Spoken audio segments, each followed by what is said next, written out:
kas neparādās dienasgrāmatā, tikai vietas parādās dienasgrāmatā, ja, kur ir vienas no lielākajām klīnikām, kas pērtiķu dziedzerus pārstāv cilvēkiem ar domu, ka viņi palīdzēs cilvēkam nodzīvot 200 gadus. Tie ir eksperimenti. Tas šarlatānisms ir aprīnojums tajā laikā, bet tas notiek. Kāpēc Aspāzija neļauj taisīt sekciju pēc nāves? Nezinu. Bet aizdomāties pie informāciju, ko es jums stāstu. Ja? Iespējams, ka bija kaut kāda vēlme viņam nonākt pie šiem zinātniskajiem, liksim, pēdiņās atklājumiem, kas ļauj cilvēkam sapņot par to, ka viņš dzīvos 200 gadus.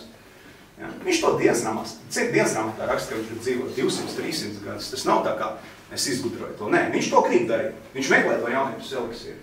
Meklē. Tāpēc, kas tur īsti notiek ar to ginekologu? Kas viņš bija? Viņš jau arī atrod, Raini, tad, kad viņš nomirst. Jā, viņš ir klāt. Ja? Neļauj to sekciju taisīt. Tā arī mēs neuzzinām. Nomierīts Rainis tiek pēc nāves. Sekcija netiek taisīt. Ja? Tur interesanti. Un ginekologs. Un es jums teicu, dziedzeri, ja? Pērtiķi. Un tur atpaliek kaut kāda manipulācija. Interesanti. Var sakot, tu ieraugi to un tu atver jaunu grāmatu. Ja? Un tai grāmatai nav nobeiguma. Ir vienkārši jāsāk tulkot, jāsāk domāt līdzi, kāpēc tā notika, kas tas bija, ko mēs ieraugām, kas tas ir un kas ir patiesībā, kas aiz tā stāv. Rāmjus tad līdz ar to metam malā. Bildēm vajag rāms, vai ne?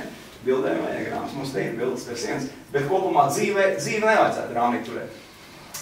Neturiet rāmī. Ejiet plašāk. Uzdosiet jautājumu.